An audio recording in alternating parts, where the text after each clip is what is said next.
this episode of Building Men, the Path of a Primal Man with Chase Tolleson.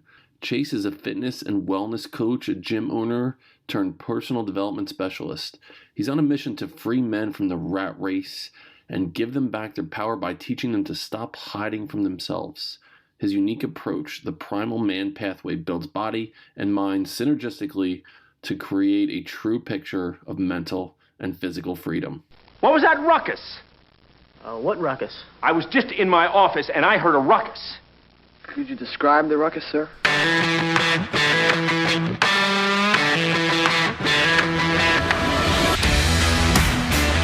Welcome to the Building Men Podcast. I'm your host, Dennis Meralda.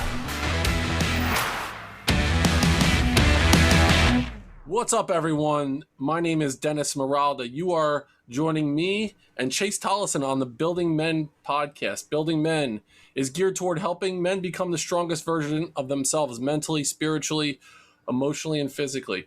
So I found the gentleman I'll be talking to today, Chase Tolleson. I was actually listening to the Alpha Hippie podcast, who, as you know, if you're listening along, Angelo Cisco was on my podcast recently, and I was listening to Angelo interview Chase. And so Chase he's the creator of the Primal Man Pathway program. He does a podcast called Primal Pathways?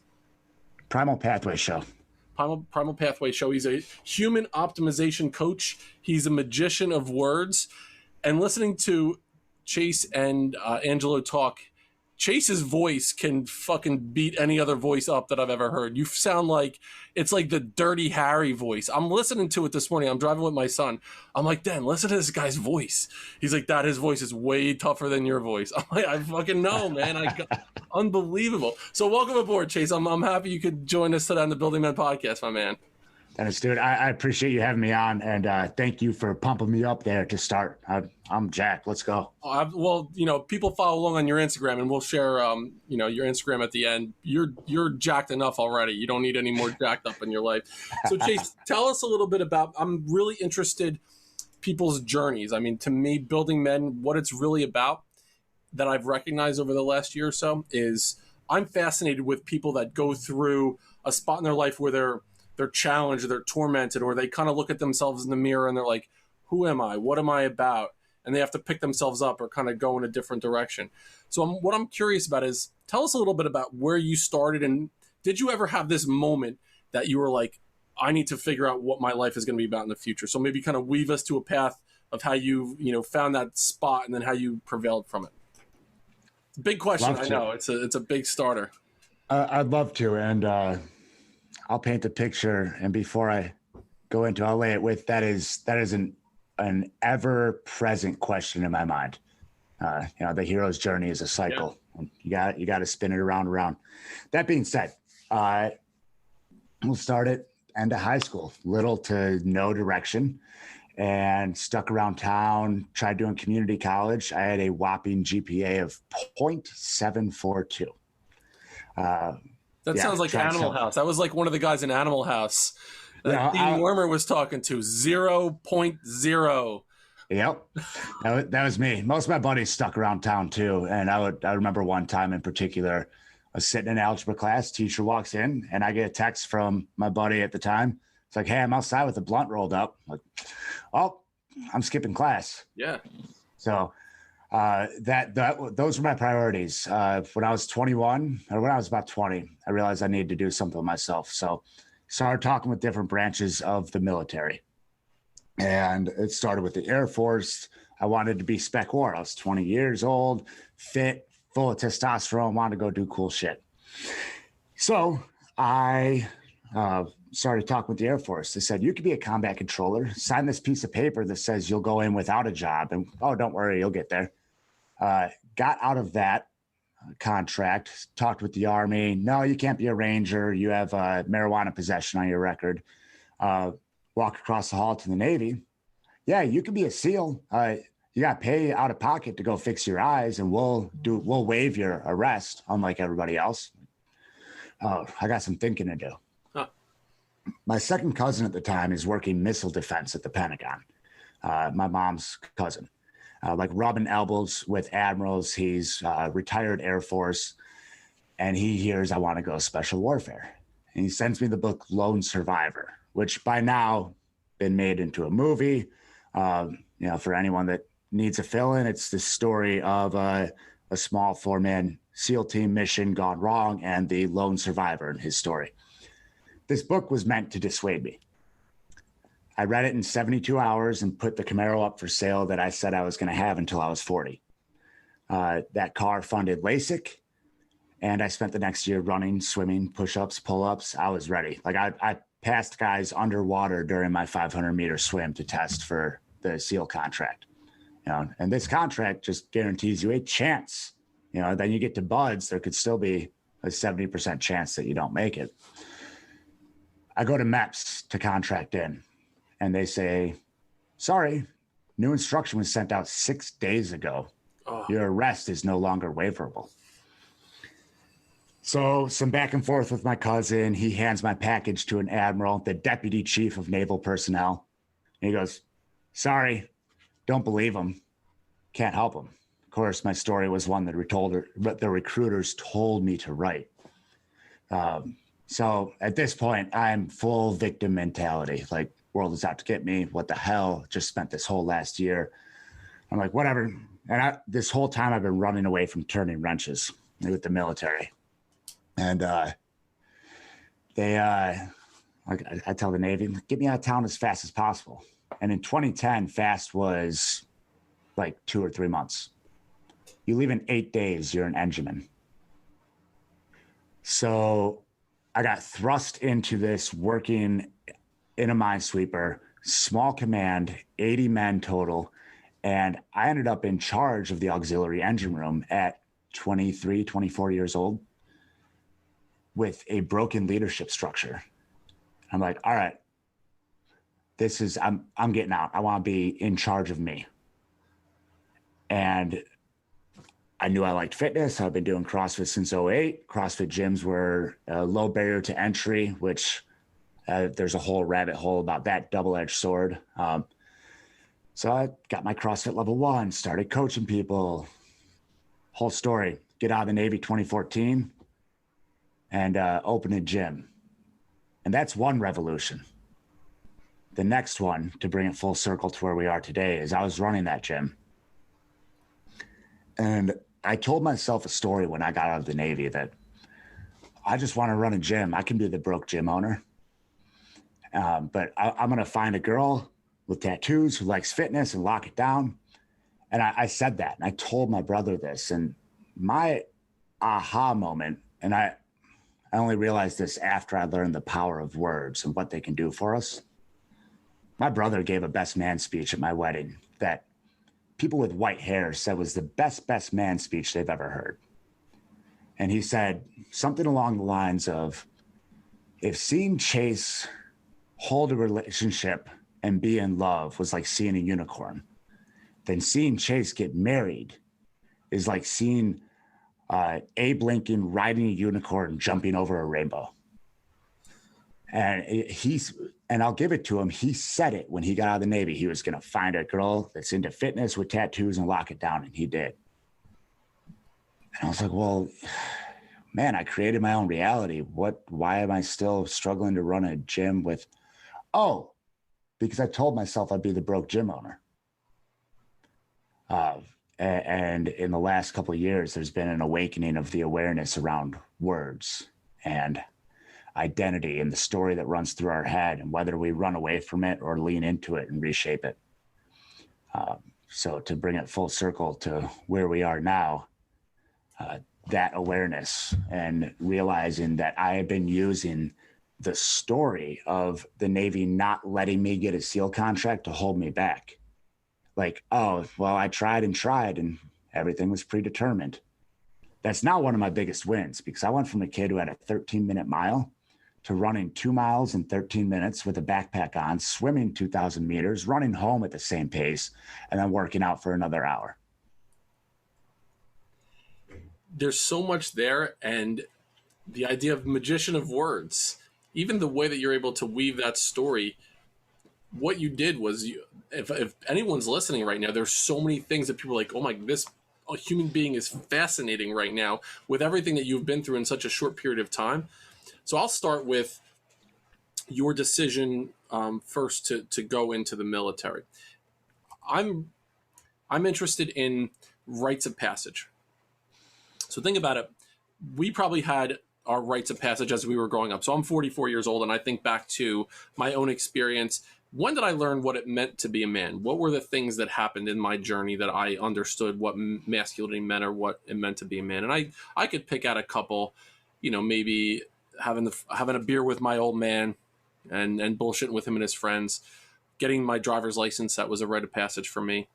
But then I think too, what the generations are like now, and what are these rites of passage that young men have now. And I'm not quite sure there are any specific rites of passage. Just even with the driver's license, there's Uber now, and I hear kids saying, oh, I don't need to get my driver's license because you can just Uber here and there. And I'm like, having the freedom with your hands behind the wheel, especially you mentioned, driving a car that was like a badass muscle car.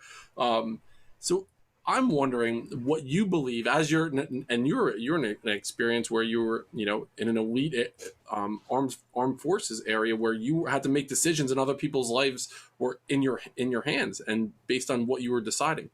What do you think were rites of passage that you went through growing up to the point when you're in the Navy and now you're in this spot where you are, in charge of the safety and security of not only the group that you're with, but our country? Great question. The rites of passage leading up to the Navy, definitely growing up with my father and listening to his stories. And he came from, his parents were divorced early on. His dad was an airline pilot who lived in different states than him. And his mom had an enthusiasm for alcohol, we'll say. So he relied on himself and he built this sense of bravado. And I grew up thinking that I needed to be very, very tough. That, the old school alpha male, right? Be a Viking, rape, pillage, and plunder, and that's broken. And I hospitalized my father when I was 17 years old. And we'll use this as a rite of passage because it damn sure was. And it's a longer part of the story. July 4th, if I was 17, 2005, I believe, maybe 2006. I had some friends over. We were in the garage. My parents and their friends were in the backyard. My dad had some whiskey. He comes outside in the garage, sees me exhaling a whole bunch of smoke, kicks everybody out. And my dad had never hit me. Gets in my face, puts me up against the wall. I swing at him, didn't want to hit him. Long story short, I went to go around the back to get my mom because he was being belligerent, and he got back in my face, and it's like, I pushed him, and then he goes, "What'd I tell you? You don't push anyone in a fight." And I heard fight. At this point, I'm 17, unaware of the strength that I've developed from lifting weights for the last couple of years and growing up as a man, and I'm still scared of my dad. And I swept him. I took him down the driveway, and I started hitting him. Ended up with 32 stitches in his face, a broken nose, and 4 staples in the back of his head. You want to talk rite of passage? I locked my power away for so long. And credit to the man that you said, Angelo Cisco has a great analogy for this. We all have an animal. And my animal was dragging me through life at that point. And then I hospitalized my dad. And there was 1 or 2 other incidences, and those were when I was drinking, where I was belligerent with people I cared about. In the next few years, that nope, I'm done. I'm done being that guy. And I caged my animal, and I put it in the other room. And it's only when in the last few years, have unlocked that, and leashed it, and then unleashed and learned to dance with my animal. And I know the question was rites of passage before the Navy, and that event happened before the Navy, and it spun a tale that continues to unweave. As you think back on that moment, and I have a similar experience, never coming to blows, but being face to face with my old man a couple different times where we almost went at it. And there was this part of me that you can't fight. I was like, you can't fight your father. You can't do that. But there was also a part of me, I don't want to back down to him either, because it was that challenge kind of thing that happened. So when you look back, how do you view that moment in your life? When you think about the script of your life, you could look at that in a way where you became a man in your father's eyes, that you stood up to him, or was it a moment where you felt, I need to get in control of this inner animal that you have, because it could be dangerous. I just beat the shit out of, my old man here. So how do you look back at that moment in your life? Is it with, I don't know, is it with, angst? Is it with, a certain level of like pride? Is it with sorrow? How do you replay that in your mind? Immediately after the fact, I was shook. For the first few years following after that, it was proof that I was powerful. And then it turned into, I'm dangerous. And looking back on it now, things being what they are and life being what it is, that's an integral piece of my story. And for the longest time, seeing the scars on my dad's face messed with my head. Like, now though, good judgment comes from experience, and experience comes from bad judgment. And as long as you move forward through things, and move forward through things, if you try to move forward past something, you're going to get tripped up trying to go around it. When you move forward through something, you dissect it and you learn who you are because of it. That can create a perspective where you can where you can reframe it from sorrow or guilt or shame. It's another lesson, and it's a piece of life. What was your relationship like with your father after that event happened? Awkward. Was it a week before we exchanged words? And you know what? I take it back. It was not the 4th of July. It was early June it was 4th of July. Because I'm remembering there was a Father's Day card, but it was one I got him beforehand. And when we finally did talk, he brought that up. So you got me that nice Father's Day card and wrote more in there, and then this happens. And it was strained. Our relationship was strained for a while. Like there were a couple instances while I was home on leave in the Navy and we were drunk, and it was nothing ever that came to blows, but hands on each other, and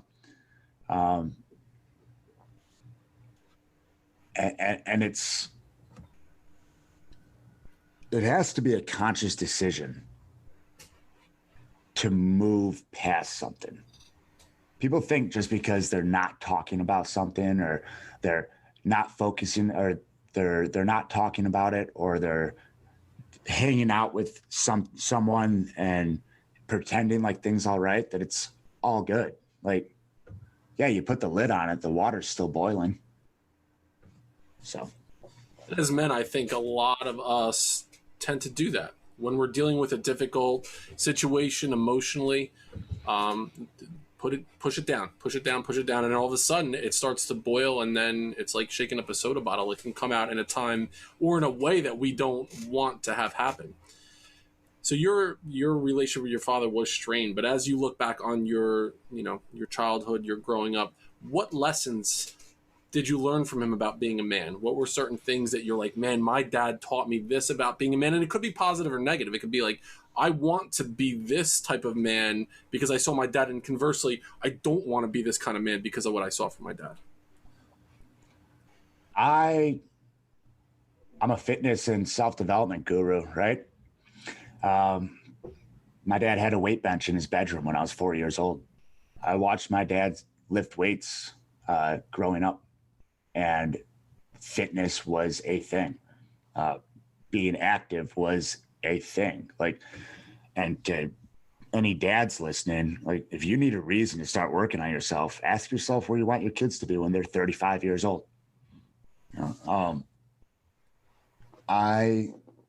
Lifetime Fitness is the local like big gym chain there, and to go upstairs and use the free weights, you have to be 12 years old. And I was running upstairs when I was on my 12th birthday. So my dad introduced me to fitness. Like, we lifted together throughout high school, and we started CrossFit together in 2008. I bought my Camaro when I was 16, and then when I was 17, he bought a Camaro too. And the reason I got a Camaro was because he told me stories about his 1970 Nova that was a 10.9 quarter-mile car that could pull the wheels off the ground on the street. So all that stuff, that taking care of yourself and finding hobbies you enjoy and truly living in your truest essence, yeah, that comes from my dad. And I've whittled and reformed that message.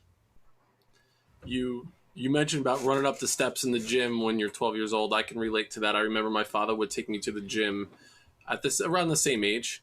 And I still remember that moment where I was able to go and lift weights. And to me, that was another rite of passage. It's this moment where you feel like you're accepted in your father's eyes. It's such a big thing for young men, where you feel like you're accepted in their world in a deeper way. You were on the podcast with Angelo Cisco, and you said your father's nickname was Chucky Tries. Yeah.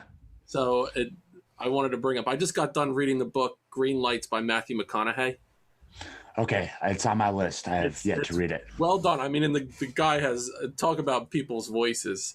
It's silky smooth. I mean, that guy's voice is tremendous. So I would recommend doing the audiobook. And he talks about his old man, and he got into a couple fights with his old man growing up. It's a really precarious upbringing he had in Texas. And he says to Matthew McConaughey's dad was saying, listen, son, he said, buys are for show, the tries are for the dough.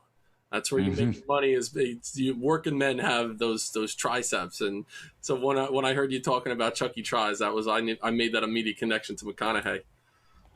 It's interesting you say that. As I've delved into becoming more and more of a hippie, if you will, with the messaging, my brother in a group text with our buddies, it's like, when are you going to start talking like Matthew McConaughey?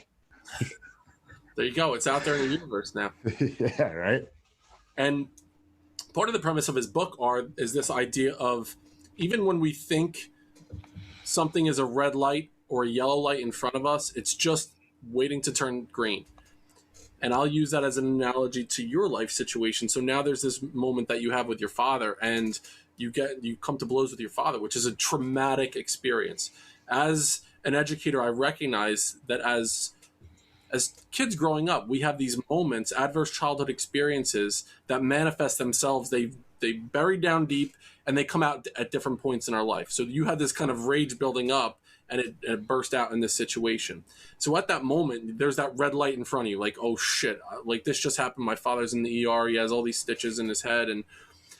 But what it might have done was been an opportunity for you to kind of check your mindset in a way where in the future, I don't want to have this happen again. I want to control that animal, that rage inside of me. I want it to come out when I can call on it in the appropriate situation. But that situation might have been one that caused you to rethink. You might not have even known it then, but as I talk to you now, it definitely played a major role in kind of developing the man that you are today, right? Yes, very much so. I like that, the red light and green light analogy. That's well put. And I'll be ordering that book as soon as we get off this call now. Absolutely. And now I want to take it back a little bit further into your career and education, because I'm such such a student of people's experiences as they're going through elementary, middle, and high school. There's different events that happen along the way, positive and negative events that ultimately shape how we show up as men in the future. And it could be a relationship that we have with, our classmates, other students. It could be with, an educator, positive and or negative, or events that happen that really shaped who we are. So can you recall any events that you would say, man, this was something that happened in school that, as I look back on it now, it shaped the man that I am today?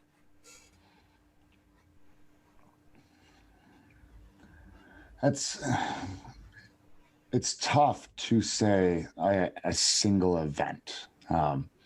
As far back as elementary school, I remember in second grade, an instance where I was told I understand why note taking is important and that I was good at taking notes.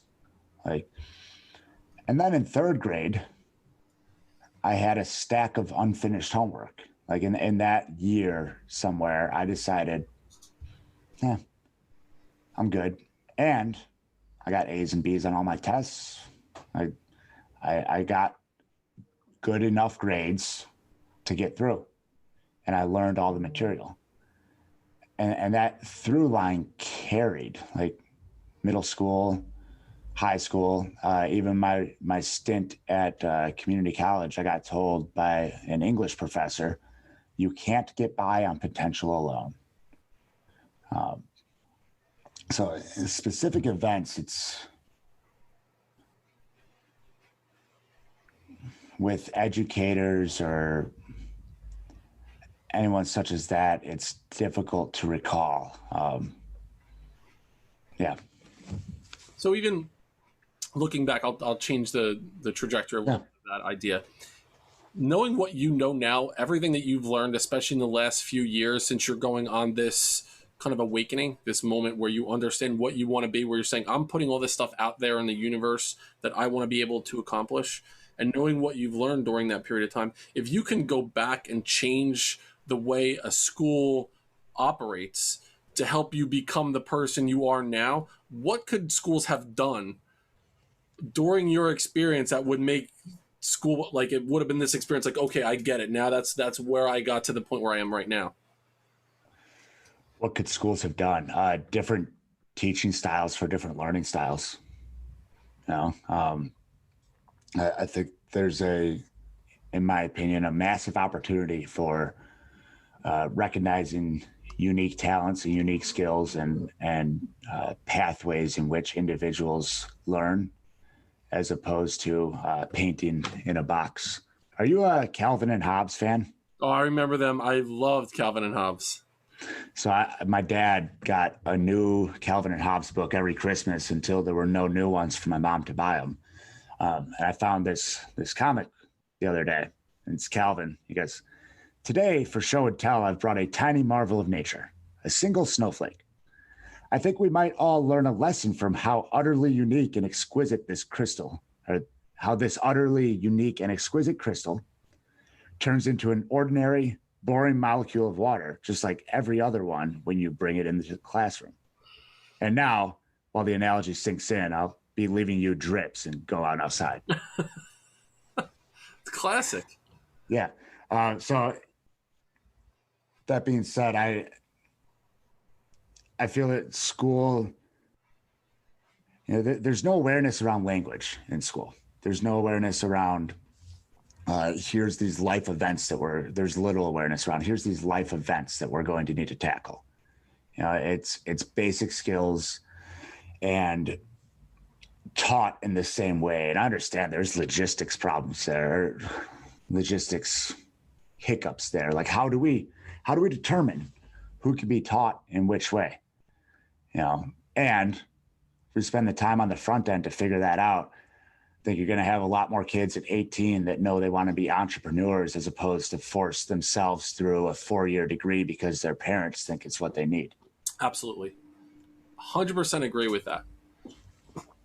And it's one of those things where schools are set up in a way that you're kind of creating employees. We're creating employees that need to go through a system because that's what society is telling us that we need to do. So you mentioned it's almost like differentiating the level of instruction to meet whatever the needs are of that specific student. So your perfect situation, what did they miss for you? Like what did you need in school that would have been your perfect, would have been like the magic potion, would have been Abe Lincoln on the unicorn riding over the rainbow? What would that have been?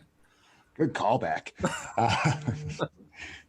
Yeah, it's interesting. Have you read Mindset by Carol Dweck? I haven't. So the premise is the growth and fixed mindset. And there's been studies done that when you praise a kid for their intelligence, they are less likely to pursue difficulty or to want to do more work than a kid who is praised for their effort. And more awareness around that for educators early on. Who knows? Maybe soft talk on purpose. Maybe that could have been a tipping point for me.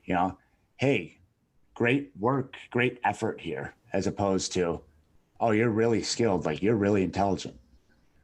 Because then, well, why do I want to do this homework? One, you told me I'm smart. Why do I need to practice? Two, what happens if I do the homework and learn I'm not smart? Yeah. I'll take it a step further. Just the whole idea of assigning a numeric value to effort, to me, is an antiquated idea. And while I understand what you're saying with praise, I often tell educators especially to tone down the praise that they're using in favor of asking questions about the effort. So to your point about effort, it's just you teachers, instead of giving answers, you need to keep asking questions, because then the learning continues. If you hand something to me, hey, great job, Chase, way to go, you're done. It's done. You need to move on. Or if I say, tell me what about that you're most proud of, Chase, or tell me what was the most challenging part, I'm still validating what you did. I'm still acknowledging that work that you're doing, but the learning continues after that. And then maybe you want to go deeper, learn more about whatever the specific thing is. So I challenge teachers all the time, like, instead of giving praise, especially just blanket level false bullshit praise, keep asking questions. That's our job. And so now I'll bring it full circle to you working with people in that Primal Man Pathway. So you're constantly using your words, this magician of words, to challenge people to think on a deeper level. So walk me through what that looks like. So now I want to work with you. I'm listening to your podcast and I'm following along on your journey. I'm listening to you on Instagram, and you're using these motivational tactics to help me become better. What's your process like? So if I want to work with you, what does that look like for me as one of your clients or one of the people that is a disciple of your message? First off, I want to say I 100% agree. There's a massive difference between all the right questions coaching or teaching and all the right answers coaching. It's night and day, and then some. That being said, I will always, the body, taking care of the physical, the meat suit that we're wearing, if you will always be paramount. Because whether you're into the woo-woo or you just want to feel good about yourself, like, we can go science side of it. The stress that we experience in life will be largely mitigated if our body is functioning well. And if you go like energy side of it, like, if you have pent up energy in your body, you're putting junk in it, you won't be able to find that like Zen, align your chakra kind of state. That being said, I ran a gym for 7 years. I'm still running a gym. I've ran a gym for 7 years. And any coach, any fitness coach that is laying the base with habits, while well-intentioned, because that's the story that we've been taught, they're building a house with no foundation.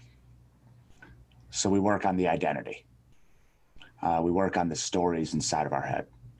And it sounds so, if you're listening to this and you're like, oh, I don't need to work on that. Cool. Let's spend an hour on the phone. Because I still have stuff I work on. And I've been deep in this work for a year now.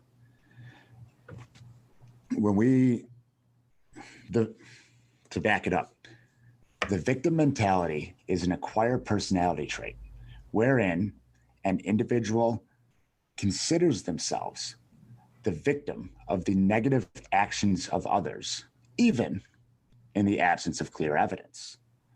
The victim mentality requires a habitual thought process. And we all have a little bit of that inside of us. And when it comes to fitness, somebody who's 280 pounds and wants to be 215, and they say they've tried everything, well, something inside of them believes that they are just a 280 pound person and they're not worth the work that it'll take to get to 215. Somebody who has been stuck at a shit job for a payroll processor and they want to go back to something that they love, but they just can't find the way, they don't believe that they're worthy of making that jump. They don't think they can do it. And it goes back, I'm using, they don't think. They don't. So many people, while well-intentioned, will say, well, I don't want to do this. I don't want to be late. I don't want to be overweight. I don't want to hate my job. Cool. What are you focusing on then? You're focusing on being late, being overweight, hating your job. Let's talk about where we do want to go. So laying all that down, because in the Primal Man Pathway, that's what we work on. We work on the words we use. We dig into the language, and we go all the way back to sixth grade, being embarrassed that we got honor roll because we didn't think we deserved it. Or being 8 years old, getting hit by the ball in T-ball, and then being scared to take risk. Because you think it's just your daily schedule that's holding you back. You're spending 2 hours watching Netflix. It's not your schedule that's holding you back. It's these stories that you think you've moved past and that you have moved past. And you need to go back and wait in that, because you need to sit in the stuck before you can stand with your wins. To me, it's such a profound realization. Once people can come to that point, one, understanding that there is shit in our past that's keeping us stuck, that's keeping us locked down because of the stories that we're telling ourselves what we are and what we are not. Once we can get to that point where we, one, recognize that those stories exist in our heads we're telling ourselves, and then two, recognizing that doesn't need to be the case. We have the ability to change the story in our mind, which is, our mind is such an amazing thing. I'm reading the book You Can't Hurt Me by David Goggins. Yeah. You brought up Lone Survivor. So Goggins tells a story about Marcus Luttrell. And it was just kind of a tongue-in-cheek story. He has a twin brother, Morgan. Mm-hmm. And Marcus is now going through buds. And one day he decides his twin brother comes in and his brother goes through the day for him. No one realizes it at the time. But Morgan goes through Marcus's day and does all the shit that he had to do. And years after, they realized it was him that went through it, and they're like, "We're gonna fucking get you now." But it's the same guy. I'm listening to the audiobook of it. It's an amazing thing. They do the author is basically, talks through it in the audiobook, and then he interviews Goggins afterwards. So it's more of a podcast kind of thing, and it's amazing hearing Goggins' story. But the reason I connected with that was because he says we are so much more capable than what we give ourselves credit for. He says we only are basically using about 40% of our capability. When we think we're done, we still have so much more to give because of those stories that we're telling ourselves of what we're not capable of. So with that being said, tell me a situation, or maybe it could be, either your experience, in high school playing sports, it could be in the Navy, it could be as a coach, it could be, running the CrossFit gym, where you felt that maybe you weren't able to go any further, but you found that like extra gear, you found that whatever it is, that, testicular fortitude that you're like, I'm going to pick my shit up and I'm going to keep moving. Can you recall a moment like that in your life? Yes. And we are capable of exactly what we give ourselves credit for. Because until you give yourself credit, that'll be all you're capable of. Good point. That being said, I like reframing guys that have gotten published. and authors. That being said, 2020 is a brick and mortar fitness facility owner. Like, we were thin on cash flow going into COVID, and then we bled, and then we came out the other side, and it was this decision of, do we keep running the same model and continuing to just barely make it, or flip it? So we went from standard CrossFit to highly individualized group sessions. And we stuck ourselves in the femur so we could live. Like, we cut an artery and we bled even more so we could rebuild. And we're doing it. Like a year later, and we were at one of our staff meetings last month, and one of the guys, he's like, we're doing weekly wins. And he's like, I had a Facebook memory come up from a year ago going into the shutdown. And we did it. And yeah, so you talk about a spot where it would have been very easy to close up shop and say, well, I'm going online, or we're going to live off my wife's income and I'll figure it out. And we're still figuring it out every day. And compared to last year, we figured it out 10 times over. Yep.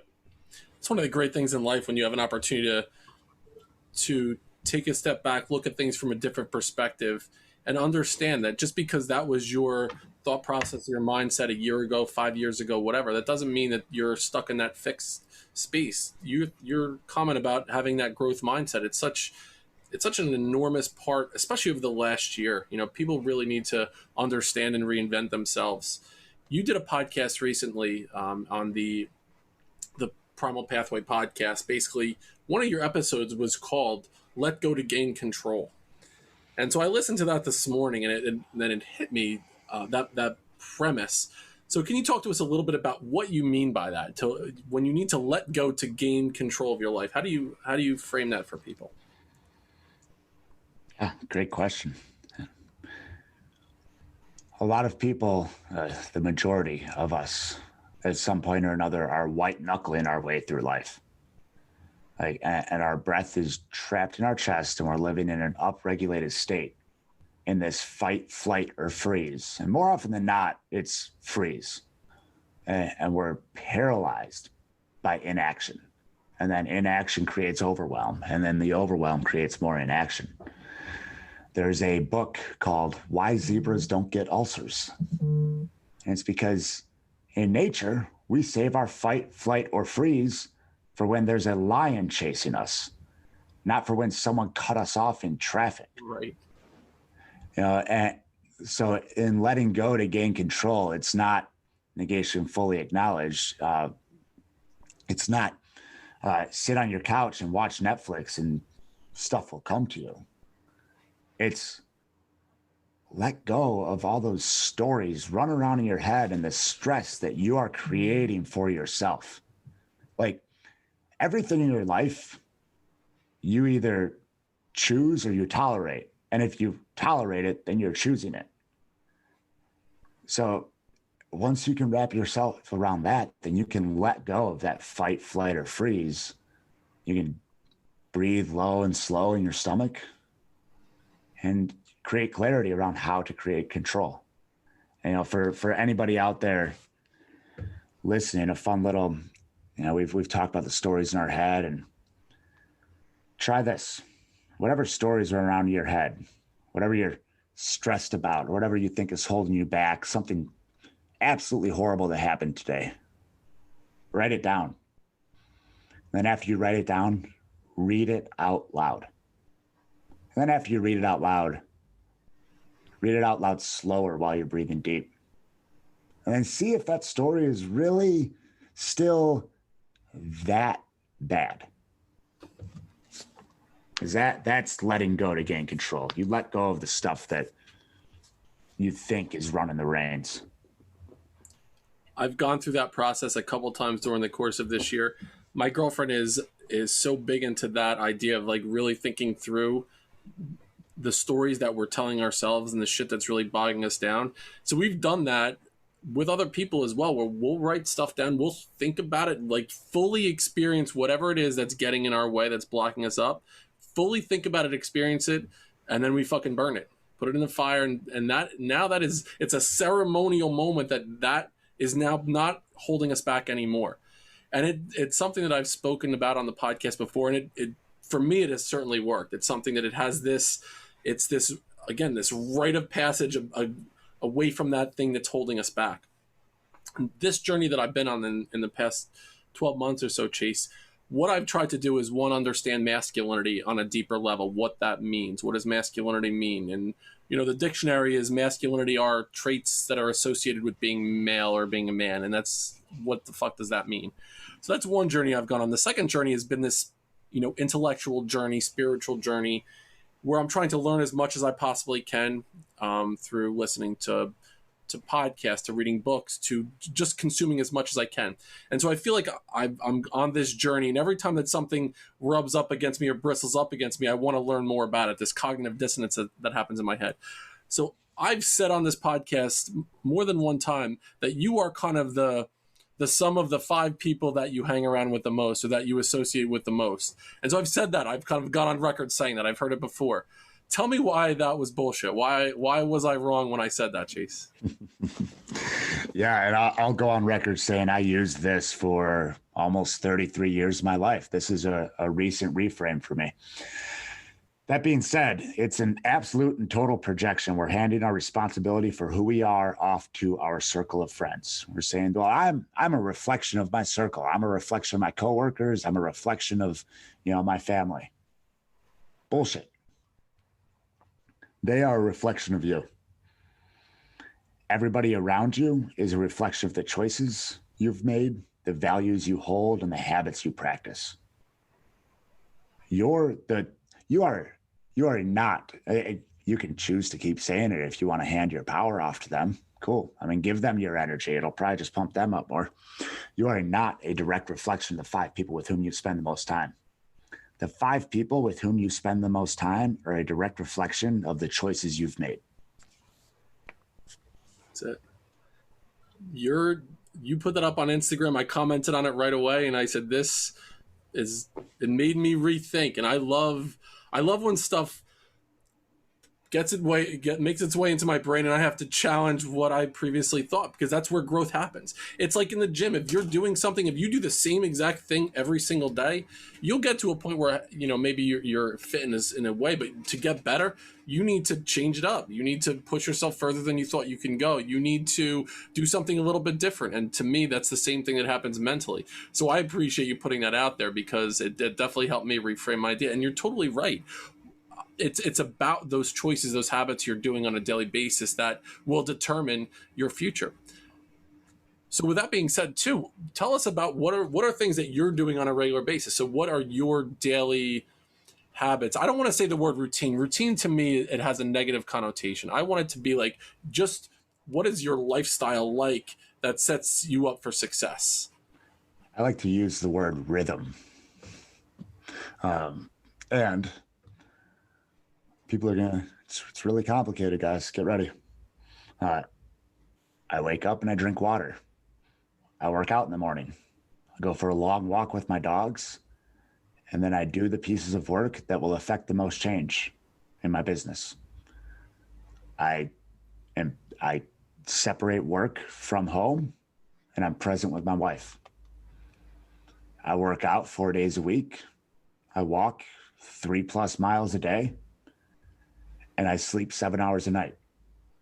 I practice what I preach when it comes to journaling and mindset and working through stories. And I breathe deep down into my belly. And any asshole can overcomplicate something. Eat real food. That's the piece I left out. I'm sorry, there is more.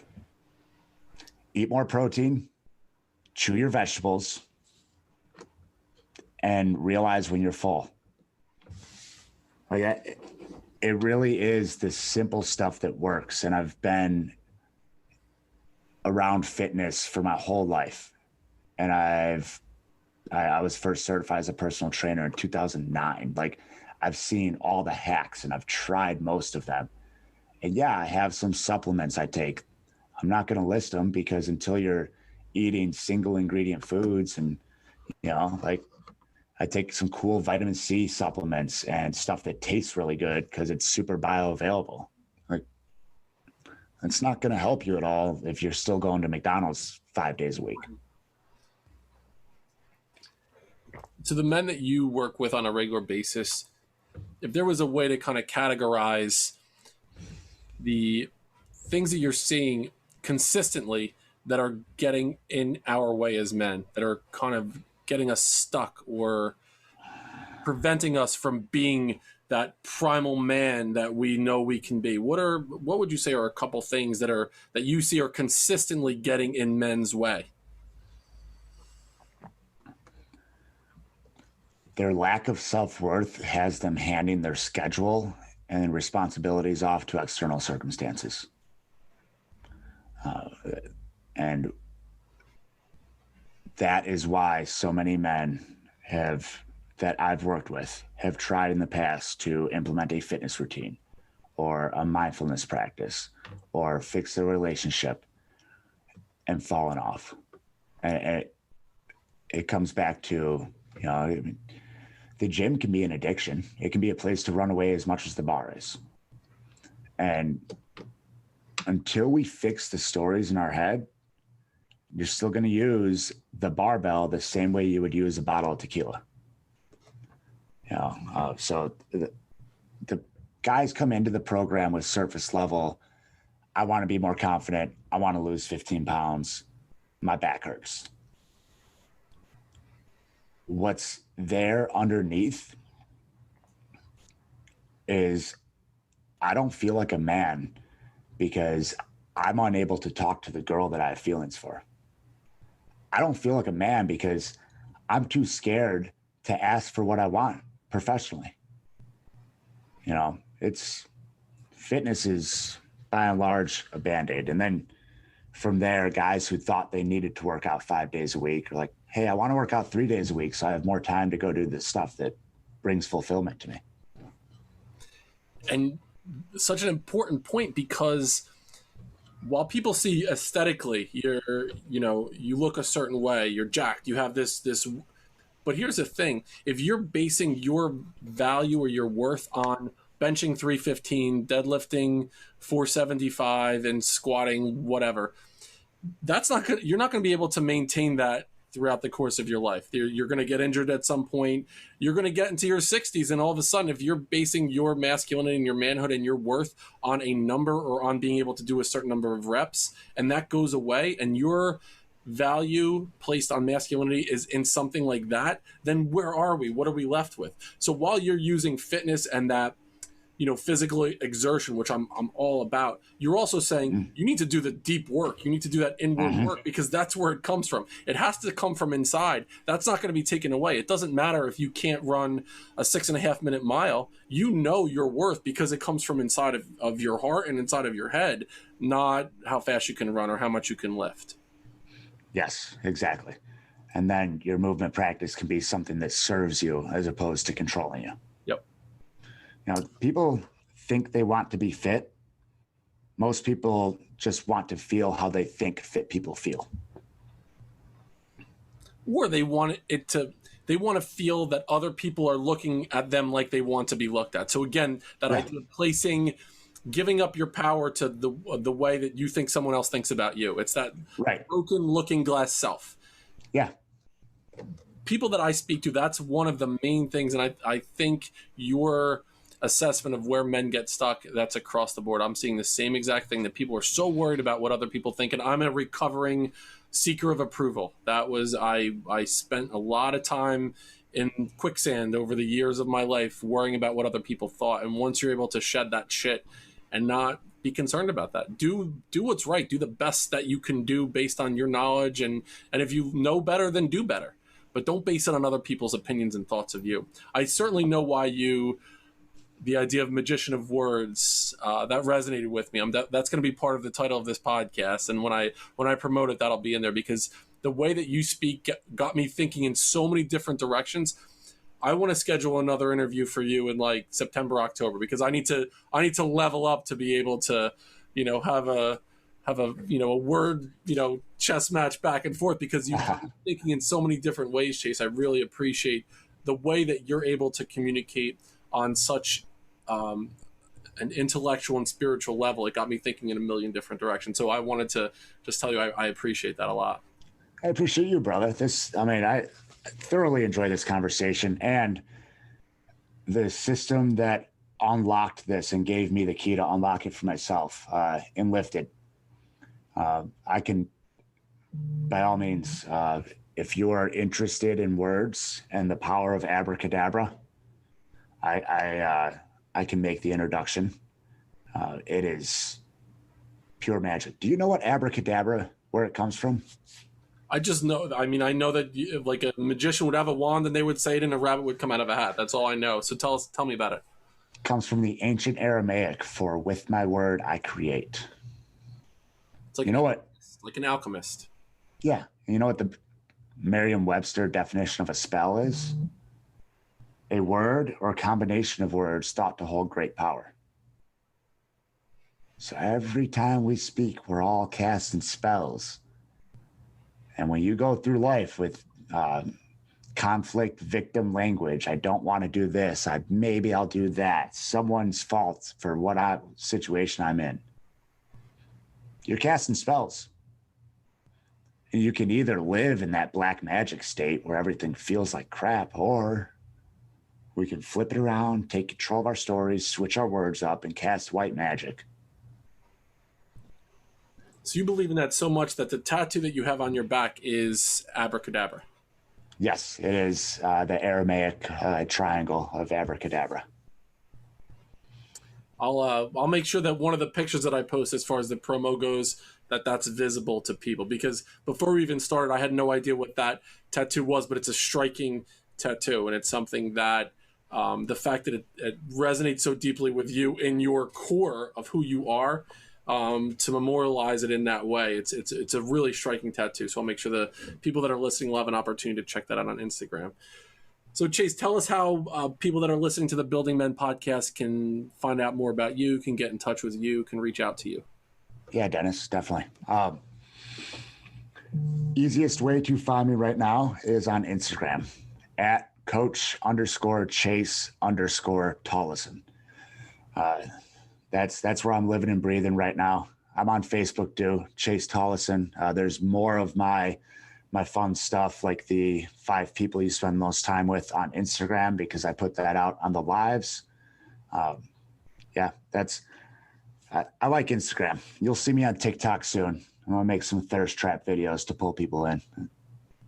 Yeah, that's where the world is going right now. It's unbelievable how much traction you get through TikTok. And you can do a TikTok and then post it to your Instagram.